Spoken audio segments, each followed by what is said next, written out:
வணக்கம் தோழர்களே. வீரபத்திரன் உருவான வரலாறு. தட்சனின் மகள் தாட்சாயினி தந்தையால் அவமானப்படுத்தப்பட்டு தீயில் குதித்து விட்டாள். இதை அறிந்த சிவபெருமான் கொதித்தெழுந்து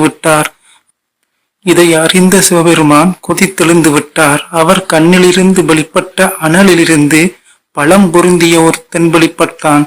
அவனே வீரபத்திரன். அவன் சிவபெருமானை வணங்கினான். வீரபத்ரா, என்னை அவமதித்து தேவியை தீக்குளிக்கச் செய்த தட்சனுக்கு தக்க பாடம் புகட்டிவிட வேண்டும். உனக்கு துணையாக காளி தேவியை அழைத்து கொண்டு போ என்று வீரபத்திரனுக்கு சிவன் உத்தரவிட்டார். பிறகு தன் சக்தியால் காளி தேவியை தோற்றுவித்தார். இருவரும் அங்கிருந்து விடைபெற்றுச் சென்றனர். வீரபத்திரன் காளி தேவியையும் தமக்கு துணையாக பெரும் படையை உருவாக்க நினைத்தார்கள்.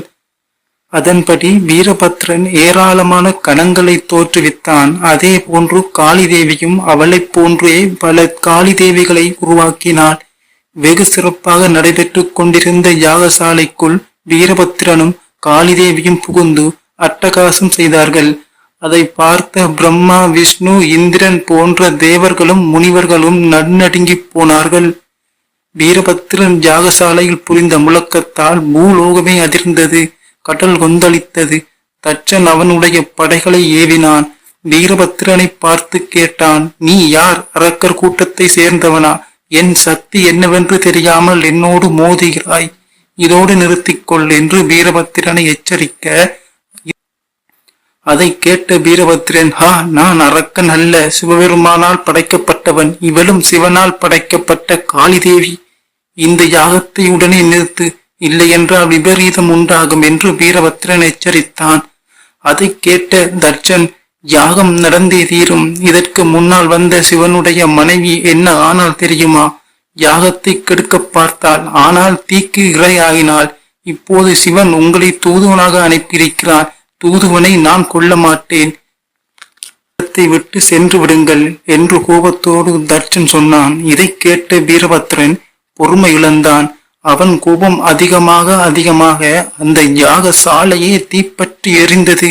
அங்கிருந்த தேவர்களுக்கும் முனிவர்களுக்கும் பயம் உருவாக அங்கிருந்து தப்பித்து கூட முயற்சி செய்தார்கள்.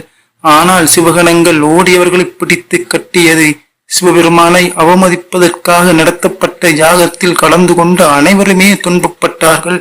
தேவ கன்னியர்கள், இந்திரன், சூரியன், சந்திரன், யமன், அக்கினி, வருணன், வாயு, நிருதி, தட்சனுடைய மகள்கள், மருமகன்கள் மற்றும் உறவினர்கள் அனைவருமே வேதனைக்குள்ளாக்கினார்கள் இந்த சிவகணங்கள்.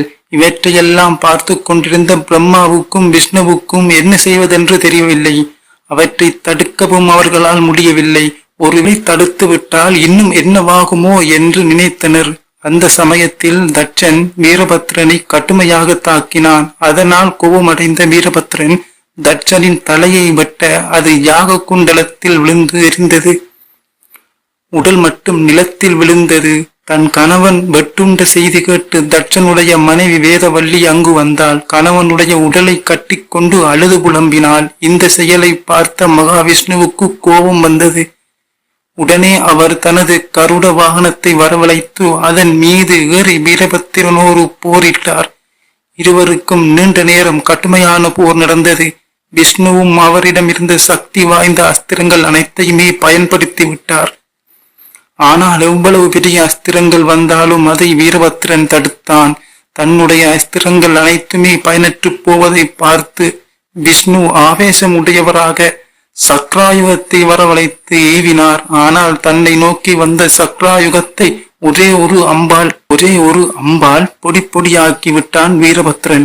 அதை பார்த்த மகாவிஷ்ணு, பிரம்மா உட்பட அனைவருமே அதிர்ந்து போனார்கள். வீரபத்திரன் பெரும் சத்தத்தோடு கர்ஜித்தான். அவனுடைய கர்ஜனை சத்தம் மூலமாக உலகமும் அதிர்ச்சியில் அடைந்தது. அதை கேட்ட மகாவிஷ்ணு, பிரம்மா, தேவர்கள் அனைவருமே ஆடாது அசையாது நின்று விட்டார்கள். பிறகு வீரபத்திரன் சொன்னான், சிவகணங்களே, தேவர்களையும் முனிவர்களையும் கை விலங்கிட்டு இழுத்து வாருங்கள் என்று ஆணையிட்டான். இவ்வளவு நேரமும் அமைதியாக பார்த்து கொண்டிருந்த பிரம்மதேவர் தன் இரு கரங்களையும் கூப்பி, சிவதூதனே, சிவனுக்கு எதிராக யாகம் செய்தவன் தட்சன். அவனும் அவனுக்கு துணையாக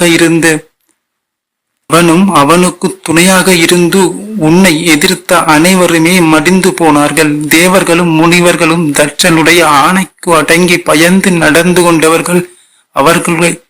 அவர்களை துன்புறுத்தாமல் விட்டுவிடு என்று வேண்டினார். இதை கேட்ட வீரபத்ரனுக்கு அவர் சொன்னது நியாயமாக இருந்தது. அனைவருமே விட்டுவிட்டு தன் சிவகணங்களோடு காளி தேவியோடும் வீரபத்ரன் கைலாயம் சென்றார். பிறகு விஷ்ணுவும் தேவர்களும் பிரம்மாவிடம் பேசினார்கள். பிரம்ம தேவரே, நாம் மதிமயங்கி விட்டோம். பரமேஸ்வரனை அவமதிக்கும்படியாக நடக்கும் யாகத்தில் நாம் கலந்து கொண்டது பெரும் தவறு. ஆகவே நாமே சென்று சிவனிடத்தில் மன்னிப்பு கேட்க வேண்டும் என்று அனைவருமே சொல்ல பிரம்மதேவரும் சம்மதிக்க அனைவருமே கைலாயம் சென்றார்கள். பரம்பொருளே, ஈசனே, எங்களை மன்னிக்க வேண்டும். தங்களை அவமதித்தவன் தக்ஷன். அவன் இறந்து விட்டான். ஆனால் நீங்கள் மற்றவர்கள் மீது கருணை காட்ட வேண்டும் என்று அனைவருமே வேண்டினார்கள். சிவபெருமானுக்கு கோபம் தணிந்தது. அந்த போரில் இறந்து போன அனைவருக்குமே உயிர் கொடுத்தார் சிவன். தேவர்களும் தேவ கன்னியர்களும் புது பொலிவோடு வந்தார்கள். அப்போது பிரம்மதேவர் தன் மானச புத்திரனான தட்சனுக்கு உயிர் பிச்சை கொடுக்க வேண்டும் என்று கேட்க, அதற்கு சிவபெருமான், பிரம்மதேவரே, இறந்தவர்கள் அனைவருமே கந்துவிட்டனர். ஆனால் தட்சனுடைய வெட்டப்பட்ட தலை தீக்கு இரையாக்கி விட்டது. உடல் மட்டும்தான் இங்கிருக்கிறது. அதனால் ஆட்டுத்தலையை பொறுத்து உயிர் பெறச் செய்கிறேன் என்று சிவன் சொன்னார். அவ்வாறே ஆட்டுத்தலையோடு தட்சன் உயிர் பெற்று வந்தான். பிறகு வந்த அவன் சிவபெருமானை வணங்கி, மகேஸ்வரா, ஆணவத்தால் அழிந்தேன். தங்கள் கருணையால் மீண்டும் உயிர் பெற்று வந்திருக்கிறேன். யாகம் பாதியில் நிறுத்தக்கூடாது. தாங்களே யாகத்தை முடித்து வைக்க வேண்டும் என்று விண்ணப்பத்தை வைத்தான் தட்சன். சிவபெருமானும் சம்மதித்து அந்த யாகத்தை முடித்து வைத்தார்.